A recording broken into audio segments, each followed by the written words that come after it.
হাসিনা দেশ ছেড়ে পালিয়ে যাওয়ার পর থেকে একের পর এক তার নানা কুকীর্তি বেরিয়ে আসছে। রাজনৈতিক ভিন্নমত পোষণকারীদেরকে দমন করতে আওয়ামী লীগ সরকারের সময়ে বহু মানুষকে গুম করা হয়েছে। যে গোপন কারাগারে গুম করা হতো সেই জায়গাটার ছদ্মনাম হল আয়নাঘর। শেখ হাসিনার আস্থাভাজন বাংলাদেশের সামরিক বাহিনীর গোয়েন্দা সংস্থার কিছু অসৎ অফিসার এই আয়নাঘর পরিচালনা করত। কি কেন কিভাবে এই পর্বে শেখ হাসিনার গোপন কারাগার আয়নাঘর সম্পর্কে আলোচনা করা হবে। ওখানে আমাকে তারা 36 দিন ঘুমাতে দেয় নাই, আমাকে 36 দিন লাগাতার ঘুমাতে দেয় না। চিন্তা করা যায় 40 দিন পর্যন্ত আমার চোখ বেঁধে রাখছে, আমার মাথা বেঁধে রাখছে। আমাকে প্রস্রাব করার পর্যাপ্ত সময় দেওয়া হতো না, পায়খানা করার পর্যাপ্ত সময় দেওয়া হতো না। পায়খানা করতে গেলে সেখানে দরজা খোলা রাখতে বলতো। তারপর আমার পোশাক তারা খুলে নিয়েছিল, আমাকে পাগলের পোশাক রাখা হয়েছিল। ইলেকট্রিক শকের মাধ্যমে, ওখানে আর অনেক লোক আছে, ইলেকট্রিক শকের মাধ্যমে, গরম পানির মাধ্যমে, এরকম লাঠি পিটার মাধ্যমে, হাত প্লাস দিয়ে বা কোটাই ফেলার মাধ্যমে, সই ঢুকা দেওয়ার মাধ্যমে, মানসিকভাবে বিভিন্নভাবে তার নেতা ইলিয়াস আলীর অপেক্ষায় আছেন। তাদের জন্য দুঃখজনক সংবাদ, তাকে অনেক আগেই হত্যা করা হয়েছে।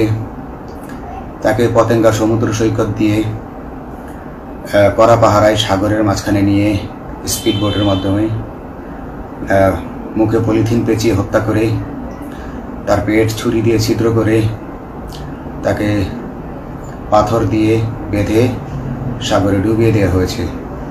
শেখ হাসিনা সরকারের ভয়ঙ্কর গোপন বন্দিশালা আয়নাঘর। যাদেরকে ক্ষমতার জন্য থ্রেট মনে করা হতো তাদেরকেই দিনের পর দিন আটকের পর নির্মম অত্যাচার করা হতো, গুম করে রাখা হতো এই গোপন বন্দিশালায়।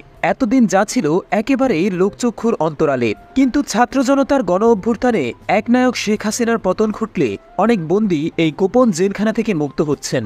মুক্ত হওয়া ব্যক্তিদের তালিকায় রয়েছেন সাবেক সেনা কর্মকর্তা ব্রিগেডিয়ার জেনারেল আবদুল্লাহিল আমান আজমি, যিনি গত 6 আগস্ট ভোরে বাসায় ফেরেন। 2016 সালের 23 আগস্ট ব্রিগেডিয়ার জেনারেল আজমিকে সাদা পোশাকের অস্ত্রধারী কিছু ব্যক্তি তুলে নিয়ে যান। এরপর শিকার হন গুমের। গুম করে তাকে রাখা হয় আয়নাঘরে। আবদুল্লাহিল আমান আজমি জামায়াতে ইসলামের সাবেক আমির প্রয়াত গোলাম আজমের ছেলে।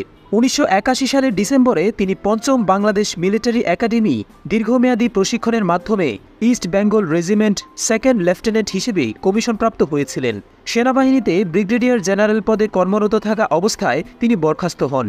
আয়নাঘর থেকে মুক্তি পাওয়া আরেক বন্দী ব্যারিস্টার মীর আহমেদ বিন কাসেম আরমান। সুপ্রিয় দর্শক, প্রতি মুহূর্তের আপডেট নিউজগুলো নিয়ে আবারও হাজির হয়ে গেলাম আপনাদের সামনে। দর্শক শ্রোতা, আয়নাঘর বাংলাদেশের এক আতঙ্কের নাম, বাংলাদেশে এক ভয়ঙ্কর গড়ের নাম হচ্ছে আয়নাঘর, যেটি কিনা পরিচালনা করতেন আমাদের মাফিয়া সরকার শেখ হাসিনা। দর্শক শ্রোতা, সে আয়নাঘর থেকে খুবই চাঞ্চল্যকর তথ্য একের পর এক বেরিয়ে আসতেছে। দর্শক শ্রোতা, এদিকে আপনারা ইতিমধ্যে জানেন সেই মাফিয়া হাসিনার যে আয়নাঘরটি রয়েছে, সেই আয়নাঘরের চাঞ্চল্যকর তথ্য নিয়ে আজকের এই ভিডিওটি। বিএনপি নেতা ইলিয়াস হোসেন আর নেই, তাকে সাগরে নিয়ে গিয়ে তাকে হত্যা করে তার পেট কেটে তার পেটের পাথর বেঁধে তারপর সেলাই করে তাকে সাগরে ফেলে দেওয়া হয়। এই নিয়ে একটি চাঞ্চল্যকর তথ্য রয়েছে আজকের এই ভিডিওতে। সেই ইলিয়াসকে নিয়ে চাঞ্চল্যকর তথ্য দিয়েছে, সেই ভিডিওটিও আজকে রয়েছে এই ভিডিওতে। অত্যন্ত গুরুত্বপূর্ণ ভিডিওটি, কেউ স্কিপ করে যাবেন না। দর্শক, কে কোন জেলা থেকে আজকে আমাদের এই ভিডিওটি দেখছেন অবশ্যই কমেন্টসের মাধ্যমে জানিয়ে দিবেন। দয়া করে আজকের এই ভিডিওটি আপনার সোশ্যাল মিডিয়াতে একটু শেয়ার করে দিবেন। কেননা বাংলাদেশের সরকার মাফিয়া শেখ হাসিনা কতটুকু ভয়ঙ্কর ছিল তার রূপটি, তার চেহারাটি প্রকাশ করার জন্য হলেও আজকের এই ভিডিওটি একটু শেয়ার করে দিবেন। তো দর্শক, আমরা সেই ভিডিওতে চলে যাব। তবে সেই ভিডিওতে যাওয়ার আগে সবার প্রতি ছোট্ট একটি রিকোয়েস্ট থাকবে, আপনি যদি আমাদের এই চ্যানেলে নতুন ভিউয়ার্স হয়ে থাকেন, দয়া করে প্রতিনিয়ত সবার আগে আপডেট নিউজগুলো পেতে আমাদের এই চ্যানেলটি সাবস্ক্রাইব করে রাখুন ও একটি লাইক দিয়ে দেখতে থাকুন সম্পূর্ণ ভিডিওটি। ইন্টেলিজেন্স ব্যুরো বা সিটিআইবি আয়নাঘর নামে পরিচিত কুখ্যাত কারাগারটি রক্ষণাবেক্ষণ করে থাকে। 2022 সালে সুইডেন ভিত্তিক একটি স্বাধীন সংবাদ মাধ্যম নেত্র নিউজের করা একটি অনুসন্ধানী প্রতিবেদনে আয়নাঘরের বিষয়টি সবার সামনে উঠে আসে। সেখান থেকেই দেশের মানুষ জানতে পারে যে বিভিন্ন সময়ে বলপূর্বক গুমের শিকার ব্যক্তিদেরকে আয়নাঘরে আটক করে নির্যাতন চালানো হতো। আয়নাঘর ঢাকা সেনানিবাসের ভেতরেই অবস্থিত বলে ধারণা করা হয়। আয়নাঘরে বন্দী থাকা সাবেক এক সেনা সদস্য জানিয়েছেন, অতীতে এই জায়গাটি জয়েন্ট ইন্টারোগেশন সেল নামে পরিচিত ছিল। পরবর্তীতে একে সংস্কার ও বর্ধিত করে আয়নাঘর বানানো হয়েছে। গুমের শিকার হওয়া বেশ কয়েকজন সাবেক সেনাবাহিনীর কর্মকর্তা আয়নাঘরের অবস্থান প্রকাশ করেছেন। তারা জানিয়েছেন এই আয়নাঘরটি ডিজিএফআই এর অফিসের ঠিক পেছনেই অবস্থিত। এখানে কমপক্ষে 16টি কক্ষ রয়েছে, যেখানে একসাথে 30 জনকে বন্দী করে রাখা যায়। আয়নাঘরের দায়িত্বে থাকা কয়েকজন সামরিক কর্মকর্তা গোপন এই কারাগারের ছবিও প্রকাশ করেছেন। এসব ছবি দেখলেই বোঝা যায় গোপন এই কারাগারে কাউকে বন্দী করা কতটা অমানবিক। এখানে বহু লোককে বিনা বিচারে বছরের পর বছর, এমনকি যুগের পর যুগ আটকে রাখা হয়েছে। আয়নাঘরের বন্দীদের একজন বলেন, এসব কয়েদখানার দেয়ালে বহু লোকের নানা রকমের আর্তনাদ খোদাই করে লেখা আছে। কত লোককে যে এখানে ধরে নিয়ে যাওয়া হয়েছে তার কোনো ইয়ত্তা নেই। সবাইকে যে এখানে দীর্ঘ সময় বন্দী করে রাখা হয় এমনও নয়। অনেককেই ছেড়ে দেওয়া হয়েছে, আবার অনেককে এখান থেকে হত্যাও করা হয়েছে। আয়নাঘরের বন্দীদের নির্যাতনের কথা শুনে যে কোনো হৃদয়বান ব্যক্তির মনে হবে এমন অমানবিক পরিবেশে দীর্ঘদিন বন্দী করে রাখার চেয়ে কাউকে হত্যা করাও অনেক ভালো। অভিযোগ রয়েছে ডিজিএফআই এর কিছু অসৎ কর্মকর্তা শেখ হাসিনা সরকারের কাছ থেকে অবৈধ রাজনৈতিক সুবিধা নেওয়ার জন্য এসব কর্মকাণ্ড করেছে।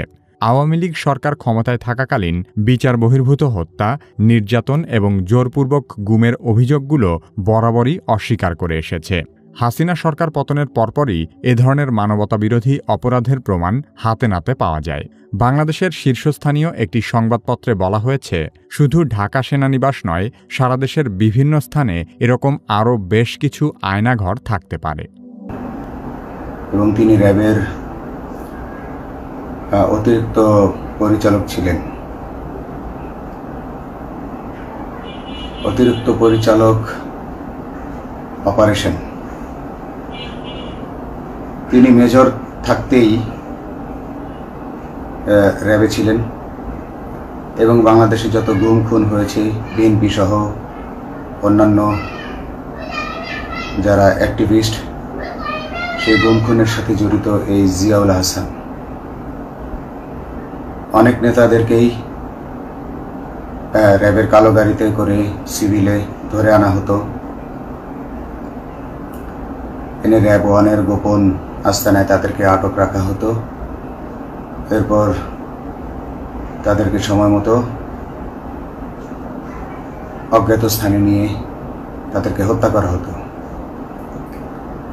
এবং অজ্ঞাত স্থানেই তাদের লাশ হয়তো নদীতে ডুবিয়ে দেওয়া হতো, নয়তো তাদেরকে দাফন করা হতো, নয়তো অ্যাসিডের মাধ্যমে তাদের লাশকে গলিয়ে দেওয়া হতো।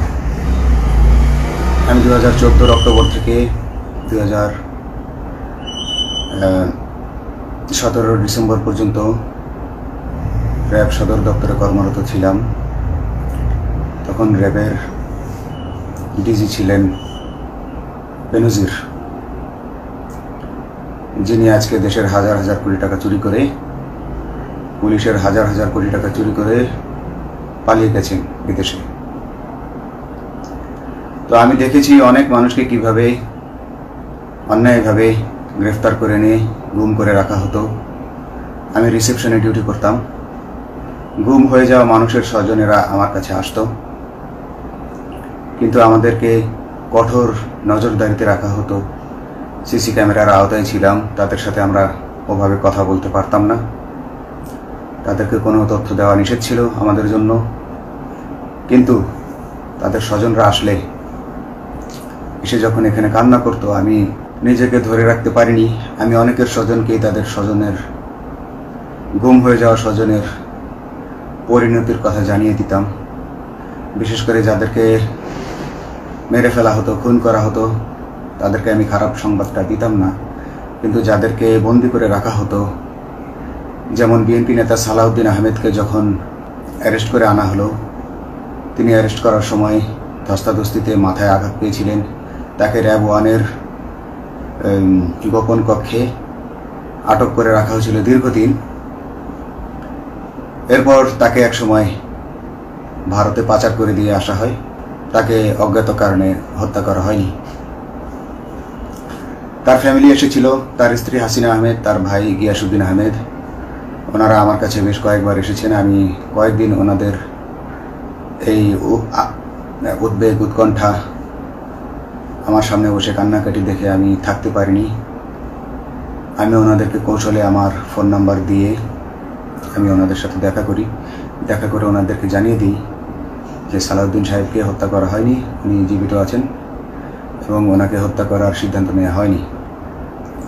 এই সিদ্ধান্তগুলো জেনে নিতেন তিনি হচ্ছেন বর্তমানে মেজর জেনারেল জিয়াউল হাসান, যাকে আজকে অব্যাহতি দেওয়া হয়েছে। শুধু অব্যাহতি যদি দেয়া হয়, তাকে যদি বিচারের মুখোমুখি করা না হয়, তাহলে এই আন্দোলনের, এই স্বাধীনতার কোনো মূল্য থাকবে না। আমি আজকে আর কাউকে ভয় পাই না। আমি আজকে বিশ্বাস করি যে আজকে আমাকে এই সত্য বলার জন্য কেউ গুম করে দিতে পারবে না, এই সত্য বলার জন্য কেউ আমাকে অ্যারেস্ট করবে না। সেই কারণে আমি বুকে সাহস নিয়ে আজকে কথাগুলো বলছি। আপনারা যারা বিএনপি নেতা ইলিয়াস আলীর অপেক্ষায় আছেন, তাদের জন্য দুঃখজনক সংবাদ, তাকে অনেক আগেই হত্যা করা হয়েছে। তাকে পতেঙ্গা সমুদ্র সৈকত দিয়ে কড়া পাহারায় সাগরের মাঝখানে নিয়ে স্পিড বোটের মাধ্যমে মুখে পলিথিন পেঁচিয়ে হত্যা করে, তার পেট ছুরি দিয়ে ছিদ্র করে, তাকে পাথর দিয়ে বেঁধে সাগরে ডুবিয়ে দেওয়া হয়েছে। শুধু ইলিয়াস আলী নয়, অনেক নেতার সন্ধান যারা আজও পাননি। কিছু মানুষ তো ঘর থেকে উদ্ধার হয়েছে, কিন্তু যাদেরকে আপনারা পাননি, তাদের সবার এই করুণ পরিণতি হয়েছে। আমি যদিও তারা এই কাজগুলো গোপনে, অতি গোপনে করত এবং র্যাবের অন্যান্য শাখার কর্মরত কর্মকর্তা কর্মচারীরা এটা জানতো না, কিন্তু আমি অত্যন্ত বিচক্ষণভাবে আমি এই খবরগুলো নিতাম, কারণ আমি জানতাম এগুলো একদিন আমি প্রকাশ করতে পারবো। এবং এই দিনটার অপেক্ষায় ছিলাম আজকে এত বছর, মানুষের কাছে সত্য প্রকাশের। বাংলাদেশের মানুষ জানুক যে কারা খুনি, কারা এত মানুষকে গুম খুন করেছে এই দেশ থেকে, এই দেশে ত্রাসের রাজত্ব। দর্শক শ্রোতা ও আমার কলেজার ভাই ও বোনের, আপনারা সেই আয়নাগরের সেই গোপন রহস্যটি জানতে পারলেন। সেই রহস্যটি জানার পর শেখ হাসিনা মানে মাফিয়া সরকারের প্রতি আপনার কি ঘৃণা আসবে নাকি ভালোবাসা আসবে, অবশ্যই কমেন্টসের মাধ্যমে জানিয়ে দিবেন। দয়া করে আজকের এই ভিডিওটি আপনারা সোশ্যাল মিডিয়াতে একটু শেয়ার করে দিবেন। সবাই ভালো থাকুন, সুস্থ থাকুন। দেখা হবে আবারও পরবর্তী নতুন একটি আপডেট নিউজ নিয়ে। আল্লাহ হাফেজ।